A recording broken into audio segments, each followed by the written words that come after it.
Shalom jemaat Tuhan, puji Tuhan, pagi hari ini kita bertemu kembali di dalam ibadah online. Ya, saudara-saudara, kita yakin kalau kita boleh ada pada pagi hari ini dan kita boleh menikmati ibadah online ini, saya percaya itu semua karena anugerah Tuhan, penjagaan dan pemeliharaan Tuhan.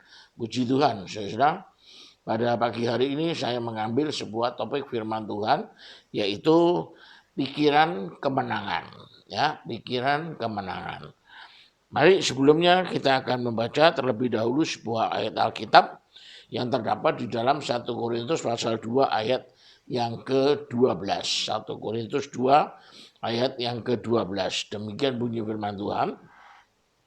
Kita tidak menerima roh dunia, tetapi roh yang berasal dari Allah, supaya kita tahu apa yang dikaruniakan Allah kepada kita. Dikatakan apa, saudara-saudara? Di situ dikatakan bahwa kita tidak menerima roh dunia, ya. Kita tidak menerima roh dunia. Tetapi yang kita terima adalah roh Allah. Nah, saudara-saudara, mari kita telaah dulu, ya. Apa sih bedanya roh dunia dengan roh Allah? Ya, roh dunia itu adalah segala sesuatu yang bukan dari Tuhan. Ya, segala sesuatu yang dunia impartasikan kepada kita, tetapi bukan dari Tuhan. Itu roh dunia. Contohnya, misalnya roh ketakutan, ya, roh kekhawatiran, roh was-was, nah, dan lain-lain. Apakah itu dari Tuhan? Tidak, saudara, itu bukan dari Tuhan. Karena apa? Karena Tuhan tidak menghendaki untuk kita umatnya punya roh seperti itu. Ya, benar ya saudara. Tuhan tidak menghendaki kita punya roh seperti itu. Bahkan dikatakan di ayat yang lain di dalam 2 Timotius 1 ayat 7, sebab Allah memberikan kepada kita bukan roh ketakutan, melainkan roh yang membangkitkan kekuatan, kasih, dan ketertiban. Saudara-saudara, dunia ini didesain untuk selalu menebarkan ketakutan, kekhawatiran. Ya, saudara-saudara, kita lihat contoh yang paling gampang, ya, TV. Ya, saudara-saudara, televisi itu isinya apa? TV itu sekarang itu isinya kalau gak sinetron, ya, sinetron yang isinya tentang perselingkuhan, ya, nanti isinya itu suami jahati istri, istri jahati suami, ya toh. Nanti belum lagi selain sinetron itu berita, ya toh. Beritanya pun, saudara, berita yang saya katakan 90% itu berita yang negatif, korupsi, bencana alam, ya, artis ketangkep narkoba, jumlah pasien COVID yang sekarang lagi meningkat. Ya, ini loh saudara, kita lihat yang namanya dunia ini seperti ini, ya, seolah-olah dirancang untuk menebarkan ketakutan, bukan optimisme. Dan anehnya saudara, seringkali tanpa kita sadari, kita sendiri menjadi penyebarnya, ya, melalui perkataan kita. Kita berdalih menebarkan kewaspadaan, menebarkan perhatian, padahal sebenarnya yang kita sebarkan itu adalah ketakutan. Di dalam Amsal dikatakan hidup dan mati itu dikuasai lidah, ya. Tidak dikatakan hidup dan matimu, saudara, ya, bukan hidup dan matimu yang menunjukkan itu personal, bukan, ya. Tapi dikatakan hidup dan mati. Artinya apa? Artinya hidup dan matinya orang lain itu juga dikuasai oleh perkataan kita, lidah kita, ya. Kalau lidah kita memperkatakan iman dan kehidupan, maka orang lain yang mendengarnya, yang menerimanya, dia akan menerima iman dan kehidupan. Tapi kalau lidah kita memperkatakan tentang ketakutan, ya, maka yang diterima orang lain itu juga ketakutan. Benar, saudara, ya. Makanya kita sebagai orang percaya dalam Tuhan, kita harus memperhatikan setiap perkataan-perkataan yang keluar dari mulut kita. Coba sekali-kali ya kita harus mengontrol ya. Sebelum kita ini menyampaikan sesuatu, coba kita cek dulu. Apakah kata-kata kita ini membangun iman atau malah menjatuhkan iman, membangun harapan atau malah menambah ketakutan. Ya, saudara.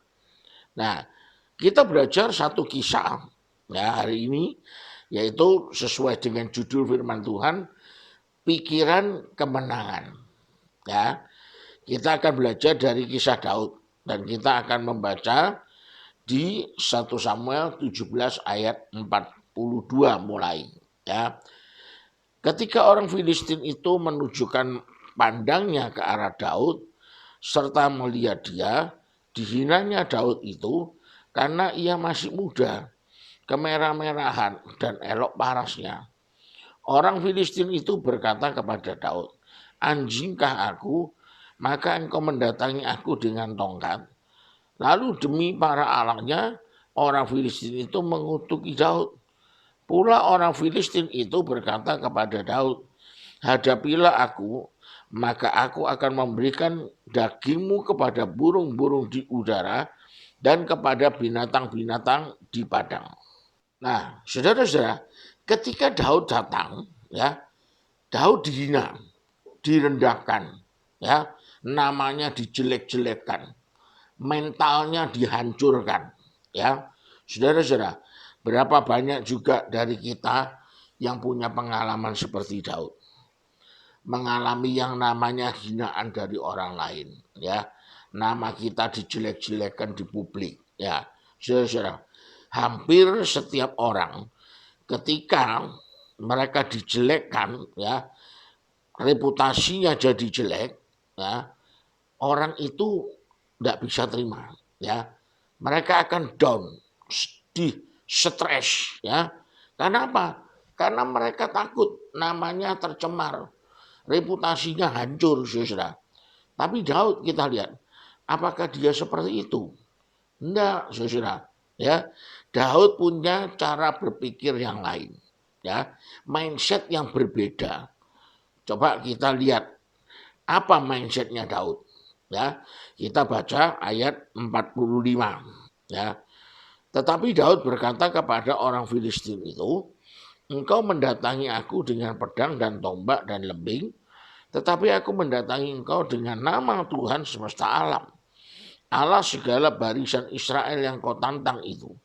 Hari ini juga Tuhan akan menyerahkan engkau ke dalam tanganku, dan aku akan mengalahkan engkau dan memenggal kepalamu dari tubuhmu.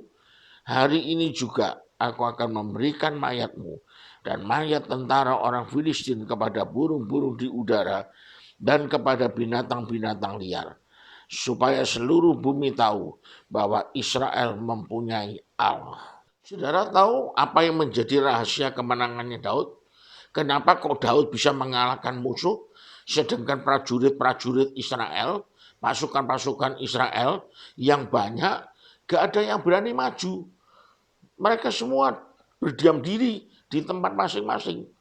Rahasianya Daud adalah dia memiliki mindset kemenangan. Ya, sekali lagi dia memiliki mindset kemenangan.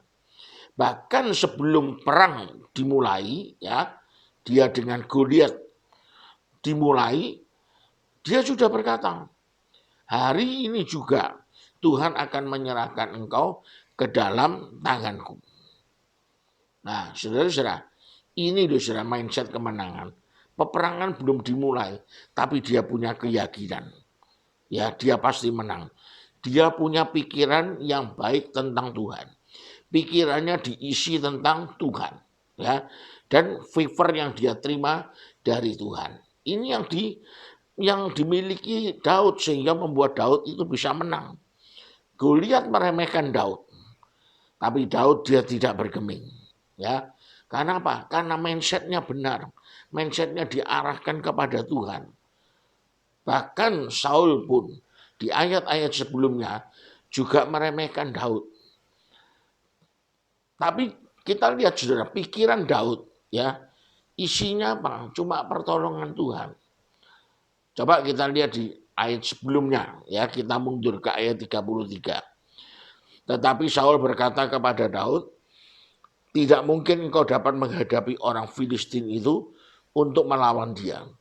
Sebab engkau masih muda. Sedang dia sejak dari masa mudanya telah menjadi prajurit. Ayat 37. Lalu kata Daud, Tuhan yang telah melepaskan aku dari cakar singa dan dari cakar beruang, dia juga akan melepaskan aku dari tangan orang Filistin itu. Saudara bisa lihat, Daud memiliki pikiran yang berfokus pada pertolongan Tuhan. Dia tahu bahwa Tuhan yang dia sembah itu akan membelanya, menolong dia, ya. Bahkan Tuhan itu akan memberikan dia kemenangan. Ya, saudara-saudara, kita bisa seperti Daud, ya. Ayo kita mengingat lagi kebaikan Tuhan yang sudah saudara alami di hari-hari yang lalu, ya. Dan Tuhan yang sama, ya, itu akan menolong saudara. Dia akan menyertai saudara. Amin, ya. Jadi seperti Daud, ya, yang memfokuskan pikirannya pada kebaikan Tuhan. Fokuskan pikiran pada kesetiaan Tuhan.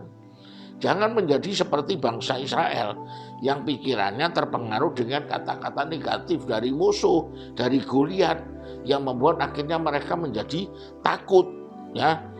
Tapi saudara, kita lihat Daud, karena pikirannya diisi dengan Tuhan, nah dia berani melawan Goliat. Sementara orang Israel dia penuh dengan ketakutan dan kekhawatiran. Jangan saudara makan dari perkataan-perkataan negatif dari orang lain, ya. Begitu juga jangan sampai, ya, kita ini menyebarkan perkataan-perkataan yang justru menimbulkan kekhawatiran dan ketakutan, ya. Tapi mari justru kita ini makan firman Tuhan, ya. Supaya apa? Supaya kita punya pikiran-pikiran, ya, yang sesuai dengan Kristus, ya. Kita punya pikiran-pikiran kemenangan. Pikiran kita yang isinya negatif melulu, ayo kita singkirkan, kita tinggalkan. Kita ganti dengan pikiran kemenangan yang dari Kristus, ya. Nah, saudara, dalam bahasa Yunani-nya, pertobatan itu adalah metanoia, ya. Meta itu artinya perubahan, noia itu artinya mindset, ya. Perubahan mindset itu sama dengan pertobatan. Jadi ketika saudara merubah mindset saudara dari yang dulunya saudara selalu berpikir tentang kekhawatiran, ketakutan dan lain-lain, ya. Saudara rubah pikiran saudara dengan mindset Kristus, ya, maka saudara sedang bertobat. Yang setuju katakan amin. Nah, mari saudara, hari ini kita belajar, ya. Kita belajar mengganti pikiran kita dengan pikiran kemenangan dari Kristus. Maka saudara akan melihat, ya, kuasa Tuhan akan dinyatakan secara luar biasa dalam hidup saudara semua. Amin. Mari kita berdoa. Maha besar Bapa kami yang di dalam surga, kami bersyukur pada pagi ini Engkau mengingatkan kami, ya Tuhan, bahwa kami harus mempunyai pikiran kemenangan yang dari Tuhan. Janganlah kami memikirkan hal-hal yang membuat kami takut, khawatir, tapi biarlah pikiran kami boleh kami isi dengan pikiran-pikiran seperti Kristus, supaya kami boleh meraih kemenangan, ya Bapa. Terima kasih untuk firman-Mu Tuhan. Berkati seluruh jemaat Tuhan yang sudah mengikuti ibadah online pada pagi hari ini. Berkati rumah tangga mereka, berkati usaha pekerjaan mereka, berkati kesehatan mereka, ya Bapa. Terima kasih, dalam nama Tuhan Yesus kami berdoa. Amin. Puji Tuhan. Saudara, tetap semangat, jaga kesehatan. Tuhan memberkati kita. Amin. Yakin kau hadir di sini.